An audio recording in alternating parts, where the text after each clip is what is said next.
নমস্কার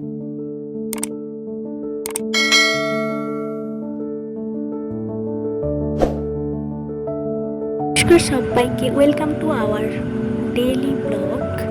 আজকে রান্না করবে মা পুঁই ডাঁটা, আলু, জ্যান্ত কই মাছ, পুকুরের কই মাছ দিয়ে হবে একটা তরকারি। তো দেখতে থাকুন আপনারা পুরো ভিডিওটা। প্রথমে মা ডাঁটা আর আলু কেটে নিয়েছে এরকম লম্বা লম্বা করে। আর এই দেখুন, এটা হচ্ছে জ্যান্ত মাছ। গরমে একটু মিটিয়ে গেছে ঠিকই, কিন্তু কই মাছ তো বলে না কথায় আছে, কই মাছের প্রাণ।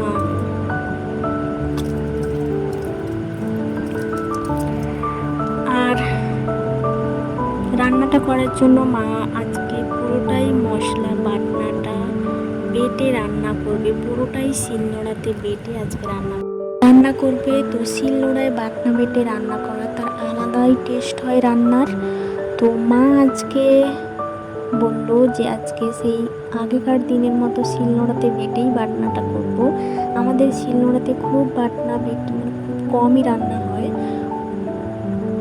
তো তার জন্য মা আজকে বললো তাহলে শিলনোড়ায় আজকে বাটনাটা বেটে নিই। তো এইদিকে পেঁয়াজ, আদা, রসুন, গোটা জিরে, লঙ্কা, শুকনো লঙ্কা সব কিছুই মা বেটে নিয়েছে শিলনোড়ায়।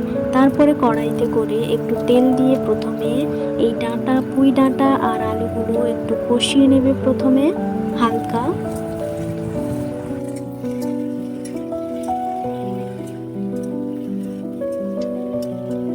এতে দিয়ে দিবে লবণ, দিয়ে দেবে হলুদের গুঁড়ো,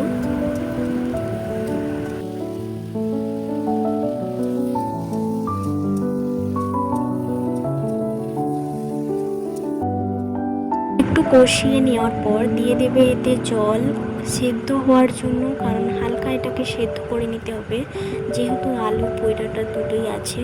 তো তার জন্য প্রথমে এটাকে ভালো করে কষিয়ে তারপর জল দিয়ে একটু সেদ্ধ করে নিতে হবে।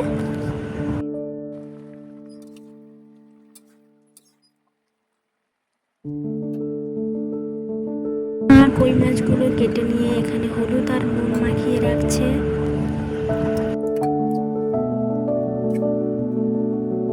এইদিকে পুঁই খাড়া আর আলু সেদ্ধ হয়ে গেছে, নামিয়ে নিল। আর সেই কড়ায় মা আবারও তেল দিয়ে প্রথমে কই মাছগুলো ভেজে নেবে ফার্স্ট।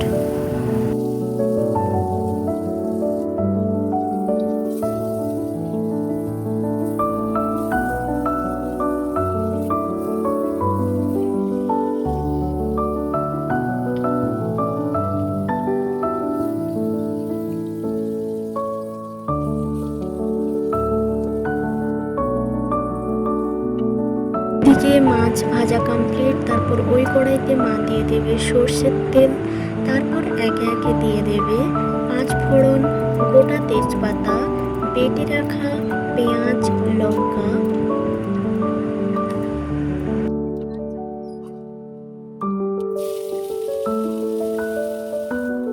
দিয়ে দেবে আদা রসুন বাটা। তো সব কিছু দেওয়ার পর মশলাটা ভালো করে ফার্স্ট কষিয়ে নিতে হবে।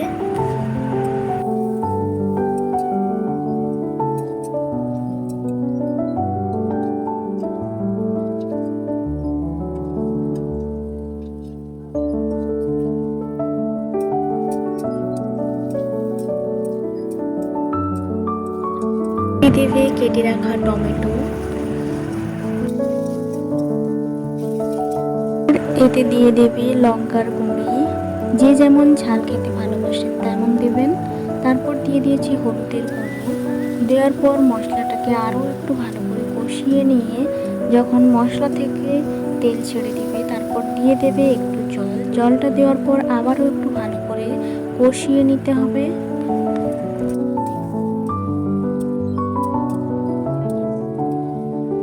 মশলাটা কষিয়ে নেওয়ার পর দিয়ে দিতে হবে আগে থেকে যে সেদ্ধ করে রাখা পুঁই ডাঁটা আর আলু। এতে দেওয়ার পর জিরা যে বাটাটা ছিল এটা এর মধ্যেই সবজির মধ্যেই এটাকে কষিয়ে নিতে হবে, কারণ যেহেতু এটা কাঁচা জিরা, ভাজা নয়, তো তার জন্য এই সবজির সাথেই জিরাটাকে ভালো করে কষিয়ে নিতে হবে, নয়তো যে কাঁচা কাঁচা গন্ধ একটা হয় ওটা থেকে যাবে। তার জন্য সবজির সাথে এটাকে ভালো করে কষিয়ে নিতে হবে।